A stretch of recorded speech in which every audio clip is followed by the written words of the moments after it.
मनुष्य को अपने जीवन में भजन, नाम जप, सत्कर्म करना चाहिए और मरने के पश्चात श्राद्ध तर्पण करने से मोक्ष मुक्ति मिल जाती है। पढ़े गीता और नाम ले हरे कृष्ण कृष्ण कृष्ण हरे हरे राधे राधे। कोई बात हुई यार? बालकों का खेल बना रखे हमने। 17वें अध्याय के 23वें श्लोक में गीता जी में स्पष्ट किया है कि उस सच्चिदानंद घन ब्रह्म की पूजा यानी तत्ब्रह्म, उस परम अक्षर ब्रह्म की साधना का 3 मंत्र का जाप है। नमस्कार दोस्तों, स्वागत है आपका आध्यात्मिक ज्ञान चर्चा में। दर्शकों, आज के स्टूडियो में हमारे साथ में है प्रेमानंद महाराज और दूसरी तरफ है संत रामपाल जी महाराज। प्रेमानंद महाराज से एक व्यक्ति ने प्रश्न पूछा है, हमारे जीवन में हम भजन भाव भक्ति करके और श्राद्ध करके मोक्ष प्राप्त कर सकते हैं। तो चलिए प्रेमानंद महाराज का इस विषय में क्या कहना है, हमारा मोक्ष किस प्रकार से हो सकता है, आज की स्टूडियो में हम जानने की कोशिश करेंगे प्रेमानंद महाराज से और संत रामपाल जी महाराज से। और यह भी जानने की कोशिश करेंगे क्या हमारे शास्त्रों में मोक्ष के बारे में लिखा है और हमारा मोक्ष किस प्रकार से हो सकता है। आज की स्टूडियो में हम ये जानने की कोशिश करेंगे और आपको दिखाने की कोशिश करेंगे आखिरकार मोक्ष की असली विधि क्या है। दोनों संतों में से कौन सा संत सही से बताते हैं, तो वीडियो को लास्ट तक जरूर देखिएगा। तो सबसे पहले हम देखते हैं प्रेमानंद महाराज के विचार। जी, ऐसा बताया गया है कि मनुष्य को अपने जीवन में भजन, नाम जप, सत्कर्म करना चाहिए और मरने के पश्चात श्राद्ध तर्पण करने से मोक्ष मुक्ति मिल जाती है। नहीं, श्राद्ध तर्पण तो एक गृहस्थ धर्म के अनुसार एक क्रिया है। श्राद्ध तर्पण से मोक्ष नहीं होता। और कौन पिंडदान करने के लिए उत्साहित नहीं हो सकता कि भाई इसका मोक्ष हो जाएगा। पिंडदान से मोक्ष नहीं हो सकता। प्रेमानंद महाराज का कहना है कि श्राद्ध करने से मोक्ष नहीं होता। तो चलिए और देखते हैं प्रेमानंद महाराज क्या बताते हैं, वह विधि कौन सी है जिससे हमारा मोक्ष हो सकता है। वो पिंडदान उसको प्राप्त होता है। जैसे 4 अंजलि जल दिया तो पितरों को मिलेगा, 4 लड्डू दिए तो पितरों। मोक्ष होगा भगवान की प्राप्ति से, आत्मबोध से, वो जिंदा होता है। प्रेमानंद महाराज का कहना है कि मोक्ष होगा भगवान की प्राप्ति से। तो प्रेमानंद महाराज से मेरा यह प्रश्न है कि जब अर्जुन कृष्ण भगवान के पास थे तो उसका मोक्ष क्यों नहीं हुआ। आप हमें इस प्रश्न का भी उत्तर दीजिए यदि आप हमारा इस वीडियो को देखते हैं। तो हमारा प्रश्न यह है कि जब अर्जुन कृष्ण भगवान के पास थे तो उनका और उनके परिवार वालों का और यदुवंशियों का मोक्ष क्यों नहीं हुआ। जब भगवान कृष्ण उनके पास थे तो यह कहना है प्रेमानंद महाराज का कि भगवान की प्राप्ति से हमारा मोक्ष होगा। देखिए और प्रेमानंद महाराज क्या कहते हैं। मोक्ष को तो तब प्राप्त होगा जब उसके कुल में कोई भगवत प्राप्त महात्मा हो जाएगा। सो कुल धन्यो मासुन जगत पूज्य सुपनीत, तब वो पितर उसके 21 पीढ़ियां तर जाती हैं जो भगवत प्राप्त महात्मा हो। तो नाम जप करे, अपने पितरों का कल्याण करने के लिए नाम जप दे। प्रेमानंद बाबा का कहना है कि या तो कोई भगवत प्राप्त आत्मा हमारे परिवार में जन्म ले तब हमारा मोक्ष हो सकता है, या फिर हम नाम जप करें तो मोक्ष हो सकता है। प्रेमानंद महाराज कहते हैं कि राधा राधा का नाम जप करने से हमारा मोक्ष हो सकता है। तो यदि राधा जी के नाम से मोक्ष हो सकता है तो वो उसका नाम हमारे शास्त्र में भी लिखा होगा। तो चलिए दोस्तों, हम देखते हैं कि गीता जी में वह कौन सा मंत्र है जिससे हमारा मोक्ष हो सकता है।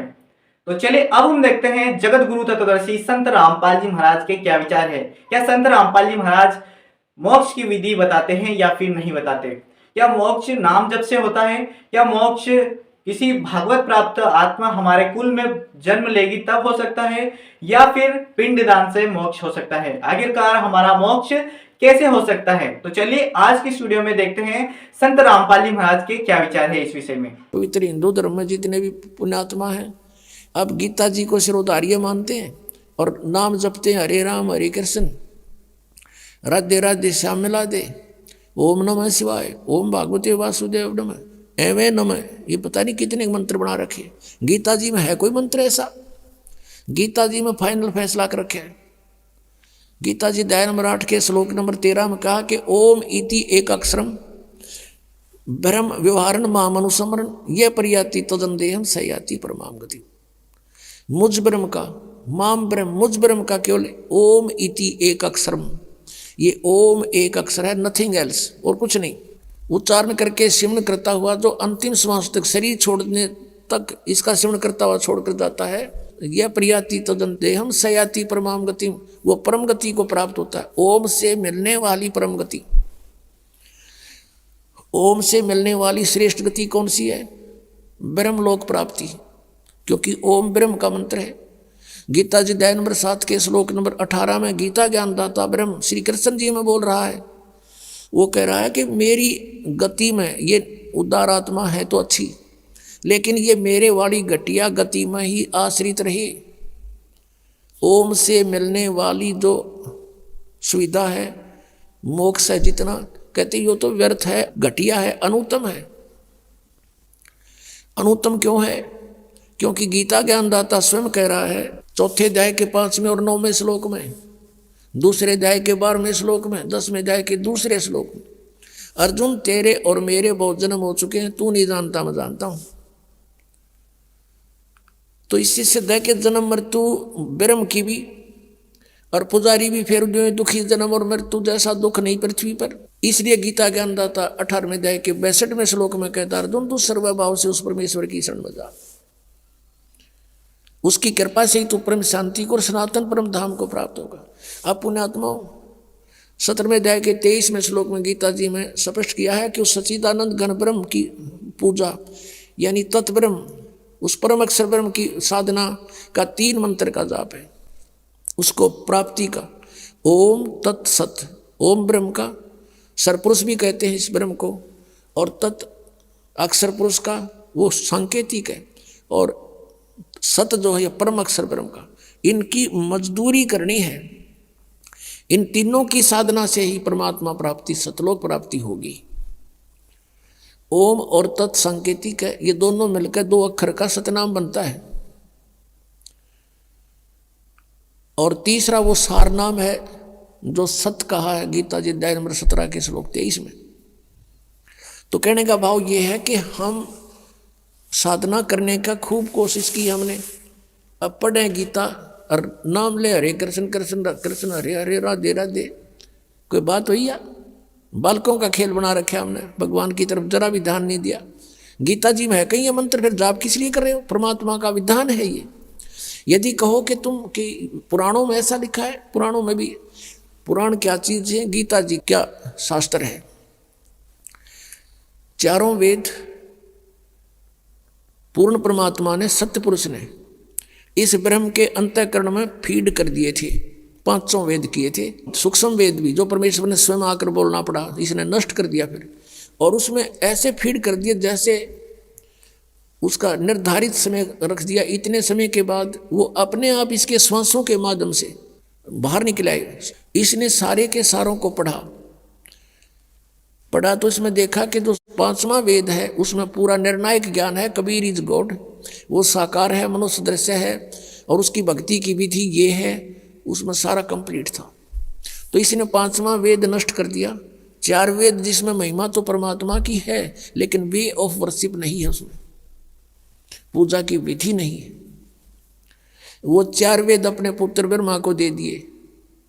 ब्रह्मा जी ने उनको पढ़ा, जैसा भी अभी तक इनके समझ में नहीं आ रहा ये है कि क्या कहानी है, तो ब्रह्मा जी से ही ज्ञान प्राप्त हुआ। किन्होंने?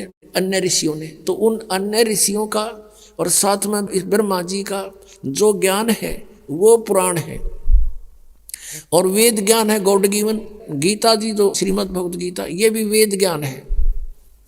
इसमें थोड़ी सी इसने अपना मिक्सर कर रखा है। गीता जी में जगह जगह इसने कुछ संकेत दिए हैं कि ये मेरा मत है, उसका मत छोड़कर बाकी सब वेद ज्ञान है। जैसे कि दोस्तों अभी आपने देखे दोनों संतों के विचार, एक तरफ है प्रेमानंद महाराज और दूसरी तरफ है संत रामपाल जी महाराज। प्रेमानंद महाराज अपने विचार व्यक्त करके अपने विचारों के आधार पर लोगों को ज्ञान दे रहे हैं। दूसरी तरफ हम देख रहे हैं कि संत रामपाल जी महाराज गीता जी का हवाला देकर बता रहे हैं। तो दोनों संतों में से कौन से संत सही है, आप विचार करके कमेंट करके बताइएगा। तो दोस्तों संत रामपाल जी महाराज बताते हैं कि गीता जी अध्याय 8 के श्लोक 13 में ओम मंत्र जाप करने के लिए कहा गया है, और लेकिन गीता जी अध्याय 8 के श्लोक 16 में बताया गया है कि ओम नाम जो जप करके ब्रह्मलोक में जाते हैं वो भी प्राणी वापस जन्म और मृत्यु में आते हैं। और गीता ज्ञानदाता स्वयं ही कहते हैं कि मेरे और तेरे तो कई जन्म हो चुके हैं, तू नहीं जानता मैं जानता हूं। इसीलिए गीता ज्ञानदाता कहते हैं गीता जी अध्याय 18 के श्लोक 62 में कि सर्वधर्मान परित्यज्य माम एकम शरणम व्रज अहम तो सर्व पापेभ्यो मोक्षति मा शुच। गीता ज्ञानदाता कह रहे हैं कि सर्वधर्मान परित्यज्य, सभी धर्मों को मुझ में त्याग कर उस एक परमात्मा की शरण में चला जा, मैं तुझे मुक्त कर दूंगा, सभी कर्मों से मुक्त कर दूंगा। वहीं पर गीता जी अध्याय 17 के श्लोक 23 में मोक्ष का 3 मंत्र बताया है। ओम तत्सत। ओम तत्सत केवल तत्वदर्शी संत ही इसका भेद बता सकते हैं, ये सांकेतिक मंत्र है। तो दोस्तों, क्या आपने तत्वदर्शी संत की खोज की है या नहीं की? गीता जी अध्याय 4 के श्लोक 34 में तत्वदर्शी संत को खोज करने के लिए कहा गया है। उस संत की पहचान बताई है गीता जी अध्याय 15 के श्लोक 1 से लेकर 4 में। तो दोस्तों, आप क्या तत्वदर्शी संत की खोज कर रहे हैं या फिर नहीं कर रहे? दोनों संतों में से कौन सा संत के विचार आपको शास्त्र के अनुसार और प्रमाणित ज्ञान लगा? आप कमेंट में जरूर बताइएगा। तो मिलते हैं एक और नए आध्यात्मिक वीडियो के साथ में। आज की सुनिए बस इतना ही। धन्यवाद।